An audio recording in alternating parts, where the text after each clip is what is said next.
तो बेटा हमारे पास ये कुछ केसेस है, मैंने आपके सामने बना के लिख दिए हैं ताकि इन्हीं को हम एक एक करके डिस्कस करते रहेंगे। सबसे पहले आपके पास जो क्वेश्चन आता है वो ये आता है कि draw electric field lines due to isolated point charge. Mean कि अगर हमारे पास एक पॉइंट चार्ज है, आइसोलेटेड का मतलब है कि उसके पास कोई और भी ऐसा चार्ज नहीं है जो इसको डिस्टर्ब करे। तो हमने समझना ये कि अगर एक पॉजिटिव पॉइंट चार्ज, एक आइसोलेटेड पॉजिटिव पॉइंट चार्ज होगा, उसके गिर्द इलेक्ट्रिक फील्ड लाइंस कैसे होगी। तो बेटा इस एग्जांपल को थोड़ा इमेजिन करें कि हमारे पास एक पॉइंट चार्ज है पॉजिटिव, और इस पॉजिटिव पॉइंट चार्ज के गिर्द हम एक टेस्ट चार्ज लेके आते हैं। अब हमें पता है कि हमेशा पॉजिटिव चार्ज टेस्ट चार्ज के ऊपर रिपल्शन की फोर्स लगाएगा। अब जिसकी वजह से हमारा ये जो पॉइंट चार्ज है रिपल्शन की फोर्स लगाएगा और हमारा जो टेस्ट चार्ज है ये इससे हमें मूव करेगा। अब जिस डायरेक्शन में ये मूव करेगा उसी डायरेक्शन में हमारे इस पॉजिटिव चार्ज की वजह से इलेक्ट्रिक फील्ड लाइन बनेगी। अब अगर इसी पॉजिटिव पॉइंट चार्ज के करीब मैं इस टेस्ट चार्ज को किसी और पॉइंट पर रखता हूं, जब इस पॉइंट पर रखूंगा तो वहां पे भी मैं यही बात देखूंगा कि ये उसे रिपेल करेगा, और जब ये रिपेल करेगा तो वही test charge away from the charge move करेगा। अब इस डायरेक्शन में ये इसकी फील्ड लाइन बनेगी। अब अगर मैं ऐसा करता हूं कि इसी पॉइंट चार्ज के गिर्द तमाम पॉइंट्स के ऊपर मैं पॉइंट टेस्ट चार्जेस रख देता हूं। अब जब ये टेस्ट चार्जेस रखूंगा तो मैं ये देखूंगा कि ये सारे चार्जेस उस पॉइंट चार्ज से रिपेल होंगे, और रिपल्शन की वजह से जो इलेक्ट्रिक फील्ड लाइंस बनेगी वो कुछ इस तरह की बनेगी, और उन्हीं लाइंस को मैंने आपके सामने यहां पे ड्रा किया हुआ है सिमिलर। अब बेटा ये जो लाइंस है ये आप लोगों ने बनाई, अब इससे हमने देखना है कि इन लाइंस की कुछ प्रॉपर्टीज क्या है कि point charge, isolated point charge की। सबसे पहले तो आप देखें कि ये जो हमारे पास लाइंस है ये अवे फ्रॉम, क्योंकि हमारा टेस्ट चार्ज अवे मूव करता है पॉइंट चार्ज से, तो इसलिए मैं लिख दिया है कि ये जो हमारे पास इलेक्ट्रिक फील्ड लाइंस होती है ये रेडियली आउटवर्ड होती है। दूसरे नंबर पे आप देखें तो क्योंकि हमारा ये सिंगल पॉइंट चार्ज है तो इसकी वजह से जो टेस्ट चार्ज होगा वो हमेशा स्ट्रेट लाइन में मूव करेगा, क्योंकि हमारी फोर्स एक सिंगल डायरेक्शन में मूव करती है तो ये भी स्ट्रेट लाइन में मूव करेगा। इसलिए due two point positive point charge जो हमारे पास इलेक्ट्रिक फील्ड लाइंस होंगी वो स्ट्रेट लाइंस होंगी। अब जब ये स्ट्रेट लाइंस होंगी तो हमें पता है कि ये जो लाइंस होती है ये direction of motion of test charge होती है, तो इसलिए हमारे पास जो टेस्ट चार्ज होगा वो भी स्ट्रेट पाथ में ही मूव करेगा। इसके बाद बेटा आप लोगों ने इसकी एक और प्रॉपर्टी बड़ी इंपॉर्टेंट है, देखें कि हमारे पास ये जो इलेक्ट्रिक फील्ड लाइंस है ये करीब करीब इस टेस्ट पॉइंट चार्ज के करीब करीब जो है ये दूसरे के बिल्कुल करीब है, लेकिन अगर आप इससे दूर देखें तो ये एक दूसरे से दूर हो रही है। अब अगर आप एक यूनिट एरिया को इस पॉइंट चार्ज के करीब रखेंगे तो उसमें से इलेक्ट्रिक फील्ड लाइंस ज्यादा पास करेंगी, और अगर आप उसको दूर रखेंगे तो कम पास करेंगे। इसका मतलब ये हुआ कि जो स्ट्रेंथ ऑफ इलेक्ट्रिक फील्ड होगी वो करीब करीब ज्यादा होगी और अवे फ्रॉम द चार्ज जो है वो कम होगी। तो इसका मतलब ये हुआ कि हमारे पास जो इलेक्ट्रिक फील्ड होता है due to positive point charge, एक आइसोलेटेड पॉजिटिव पॉइंट चार्ज, वो हमेशा नॉन यूनिफॉर्म होता है। तो ये था हमारे पास। लेकिन बेटा इस सारे केस में आपने एक बात याद रखनी, क्योंकि ये मैंने एक प्लेन के ऊपर बनाई हुई है, ये इलेक्ट्रिक फील्ड लाइंस देखने में आपको टू डायमेंशनल नजर आ रही, लेकिन हमेशा ये जो फील्ड होता है ये पिछली क्लास में भी मैंने आप लोगों को बताया था कि वो हमेशा 3D होता है, और 3D में हमारे इस पॉइंट चार्ज की वजह से जो फील्ड होगा वो कुछ इस तरह का होगा। इसको आपने हमेशा ज़हन में रखना होगा कि ये जो हमारी लाइंस होंगी ये हमेशा 3 डायमेंशनल होती है। नेक्स्ट आपके पास जो केस आता है वो है कि draw electric field lines due to isolated negative charge. Mean कि अगर हम इस पॉइंट पॉजिटिव चार्ज की जगह पे एक नेगेटिव चार्ज रखते हैं, तो बेटा जब आप एक नेगेटिव चार्ज को रखेंगे तो उसकी एग्जांपल पे अगर आप गौर करें, लेट के हमारे पास ये एक नेगेटिव चार्ज है। अब नेगेटिव चार्ज के गिर्द मैं एक टेस्ट चार्ज रख देता हूं।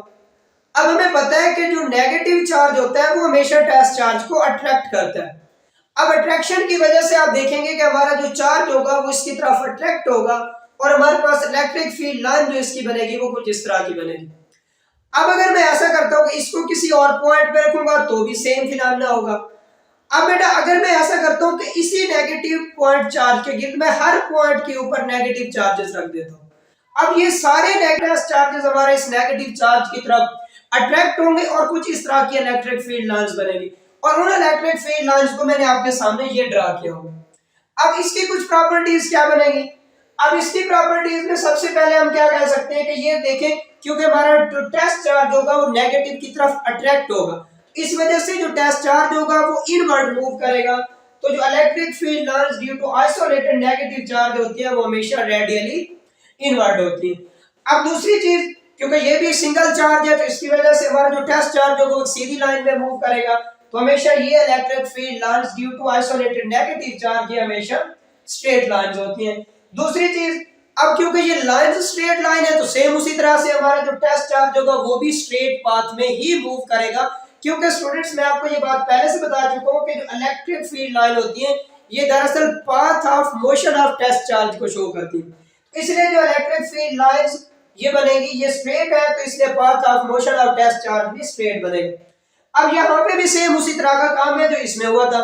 अब अगर यहाँ पे देखें, अगर आप एक यूनिट एरिया को करीब करीब इस पॉइंट चार्ज के करीब रखेंगे तो यहाँ पे जो लाइंस पास करेंगी ज्यादा पास करेंगी, और अवे फ्रॉम द चार्ज रखेंगे तो कम पास करेंगी। लिहाजा यहाँ पे भी अगर देखें तो ये फासला हमारा यूनिफॉर्म नहीं है दो लाइंस के बीच, तो लिहाजा जो हमारा फील्ड बनेगा वो भी नॉन यूनिफॉर्म बनेगा।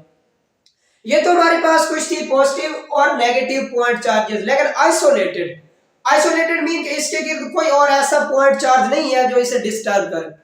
लेकिन स्टूडेंट्स आगे जो हमारे पास दो केसेस आ रहे हैं वो बड़े इंटरेस्टिंग से आ रहे हैं कि अगर हमारे पास दो चार्जेस हैं, दोनों ही पॉइंट चार्जेस हैं, मीन कि अब ये आइसोलेटेड नहीं है, आपके पास दो पॉजिटिव पॉइंट चार्जेस है। सपोज मैं कहता हूं कि ये थोड़ा एग्जांपल को देखिए, हमारे पास दो चार्जेस हैं और ये चार्जेस एक दूसरे के पास कुछ इस तरह के हैं कि दोनों अपोजिट चार्जेस हैं।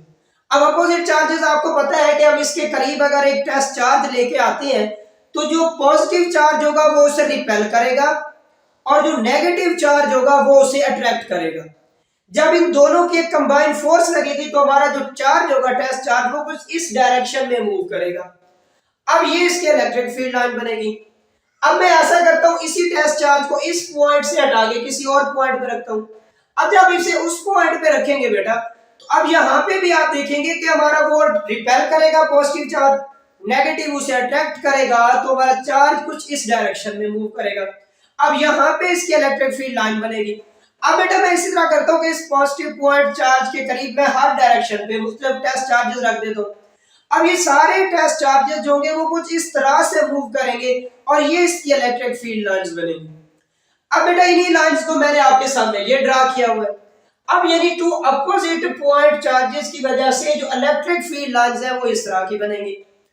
अब बेटा ये भी आप लोग के सामने मैंने टू डायमेंशनल बनाई हुई है, लेकिन ये आपने हमेशा याद रखना है, बार बार कह रहा हूं कि ये जो इलेक्ट्रिक फील्ड लाइंस होंगी वो 3D में होंगी और 3D में ये कुछ इस तरह का खाका बनाएगी, यानी ये हमारे पास कुछ इसके इलेक्ट्रिक फील्ड लाइंस होंगी। अब बेटा इसकी प्रॉपर्टीज क्या बनेगी कि electric field lines due to two opposite point charges, सबसे पहले देखें तो उनमें हमारे पास ये क्या बन रही थी, एक में आउटवर्ड बन रही थी दूसरे में इनवर्ड बन रही थी। लेकिन यहाँ पे बेटा देखें तो ये पॉजिटिव से स्टार्ट होगी क्योंकि वो रिपेल करता है और नेगेटिव पे एंड होगी क्योंकि वो अट्रैक्ट करता है। इसकी प्रॉपर्टीज में कि ये जो हमारे पास है starts from positive charge and ends on negative charge. दूसरी चीज बेटा क्या देखें कि इसमें तो ये स्ट्रेट लाइन बन रही थी, लेकिन यहाँ पे ये स्ट्रेट लाइंस नहीं बन रही, ये कर्व लाइंस बन रही हैं क्योंकि हमारे पास दोनों की वजह से फोर्स लग रही है, इसलिए इसकी फोर्स ये रिपेल कर रहा है वो उसे अट्रैक्ट करेगा, जिसकी वजह से हमारा जो चार्ज होगा टेस्ट चार्ज उसमें डिफ्लेक्शन आएगी।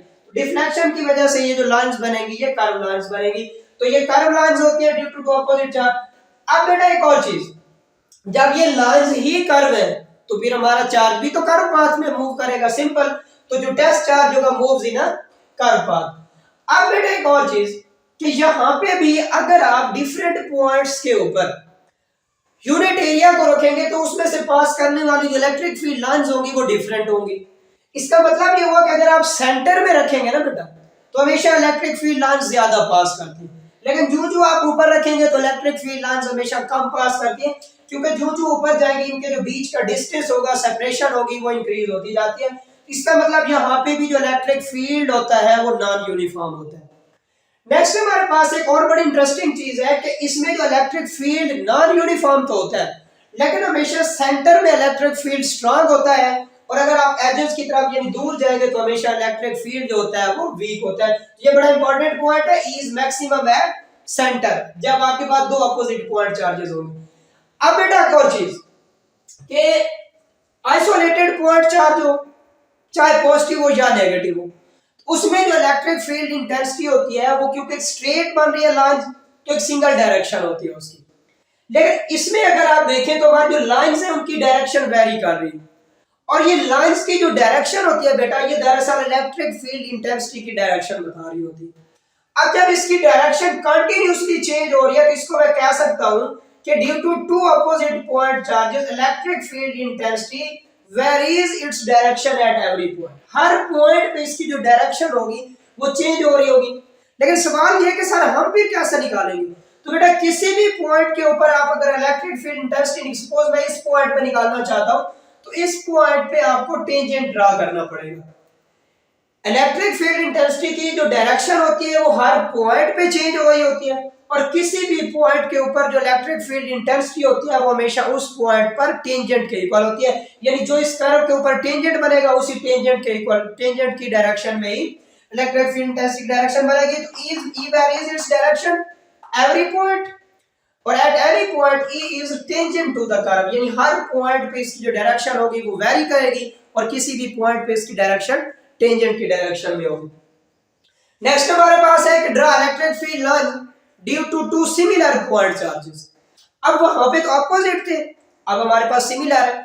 अब बेटा सिमिलर पॉइंट चार्जेस में लाइंस किस तरह की बनेगी, जरा एग्जांपल को देखें। सपोज हमारे पास टू सिमिलर चार्जेस है, दोनों ही पॉजिटिव चार्जेस हैं। अब पॉजिटिव चार्जेस दोनों ही रिपेल करेंगे। मैं सपोज एक टेस्ट चार्ज रखता हूं, आप देखेंगे कि ये जो टेस्ट चार्ज होगा उन दोनों के रिपल्शन की वजह से कुछ इस डायरेक्शन में मूव करेगा। इसी तरह अगर आप डिफरेंट पॉइंट्स के ऊपर डिफरेंट टेस्ट चार्जेस रखेंगे तो उनकी डायरेक्शन कुछ ये वाली बनेगी। तो इसमें जो इलेक्ट्रिक फील्ड लाइंस है वो ये बनेगी। अब इन इलेक्ट्रिक फील्ड लाइंस को मैंने यहाँ पे ड्रा किया हुआ।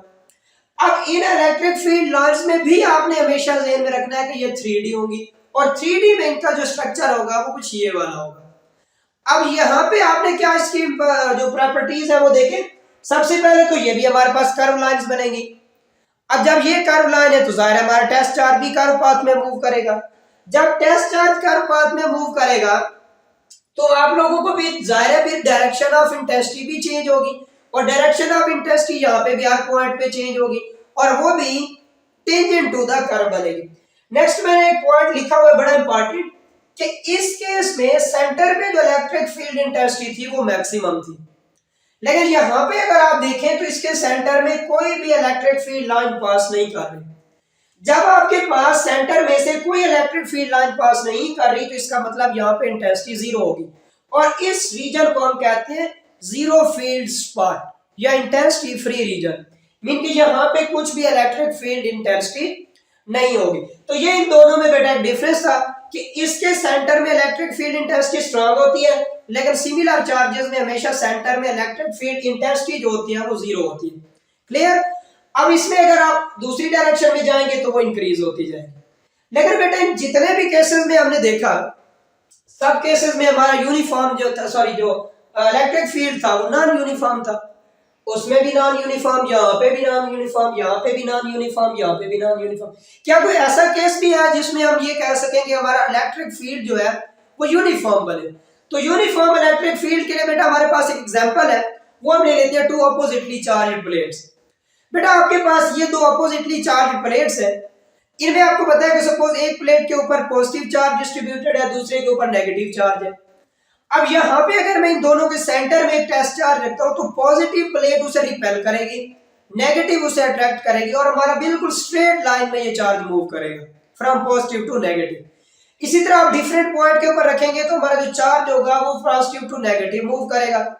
अब यहाँ पे अगर मैं देखूं तो जो मेरी प्लेट्स के सेंटर में एक तो आपके पास इलेक्ट्रिक फील्ड लाइंस बनेगी, सेंटर में जो इलेक्ट्रिक फील्ड लाइंस होंगी वो उनका जो दरमियानी डिस्टेंस होगा वो कांस्टेंट होगा, और वहां पे अगर आप अपना यूनिट एरिया रखेंगे तो उसमें से electric field lines same pass करेंगे।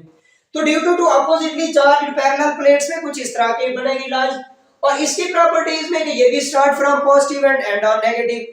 लेकिन इसमें जो इंपॉर्टेंट चीज ये है कि जो सेंटर में आप देखेंगे तो इलेक्ट्रिक फील्ड जो होगा वो यूनिफॉर्म होगा, लेकिन एजेस की तरफ जब चलेंगे तो वो नॉन यूनिफॉर्म होगा। तो ये बेटा कुछ केसेस हैं जो आपके इलेक्ट्रिक फील्ड लाइंस के रिलेटेड है ड्रा करने के लिए। इन सब केसेस को आपने अच्छी तरह याद कर लेना। इसके रिलेटेड अक्सर शॉर्ट क्वेश्चन और एमसीक्यू स्टाइल क्वेश्चन बनते रहते हैं। लास्ट पे प्रॉपर्टीज है, properties of electric field lines. मैंने सारी प्रॉपर्टीज को हर केस में अलग अलग डिस्कस किया हुआ है कि सिंगल पॉजिटिव यानी आइसोलेटेड पॉजिटिव चार्ज है, आइसोलेटेड नेगेटिव चार्ज के लिए 2 पॉइंट चार्जेस पॉजिटिव सिमिलर है, अपोजिट है उनके लिए।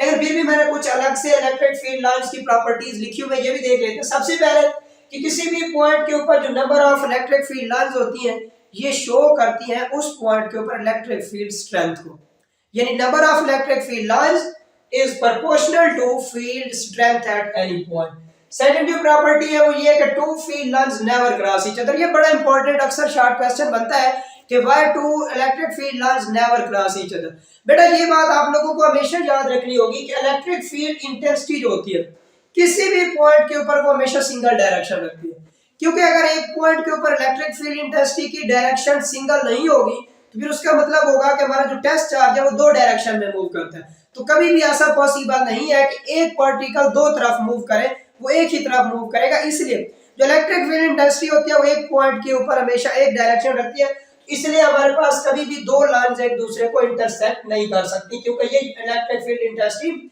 यूनिडायरेक्शनल होती है। नेक्स्ट हमारे पास थर्ड जो है कि डायरेक्शन ऑफ फील्ड लाइन जो है वो हमेशा शो करती है direction of electric field intensity को। और नेक्स्ट मैंने लिखी हुई है कि जब भी आप चार्ज के करीब देखेंगे तो इलेक्ट्रिक फील्ड लाइंस हमेशा एक दूसरे के करीब होंगी, अवे फ्रॉम द चार्ज जाएंगे तो इलेक्ट्रिक फील्ड लाइंस जो है वो एक दूसरे से दूर होंगी। ये कुछ प्रॉपर्टीज मैंने लिखी है, बाकी आप इन सब प्रॉपर्टीज में से भी पिक करके लिख सकते हैं। तो बेटा ये था आपका इलेक्ट्रिक फील्ड लाइंस के रिलेटेड टॉपिक। मैंने अपनी तरफ से पूरी कोशिश की है कि आप लोगों को समझा दिया जाए। फिर भी अगर किसी किस्म का कोई मसला होता है तो आप अपने टीचर से जरूर पूछें, मैं इंशाल्लाह पहले से ज्यादा कोशिश करके समझाने की कोशिश करूंगा। आगे का रिक्वेस्ट है कि मेरे चैनल को सब्सक्राइब कर लें ताकि रोजाना की तरह हमेशा की तरह आप लोगों को डेली बेसिस पे लेक्चर्स मिलते हैं। अब तक के लिए इतना ही, बहुत जल्द मिलते हैं एक नए टॉपिक के साथ। तब तक के लिए अल्लाह हाफिज।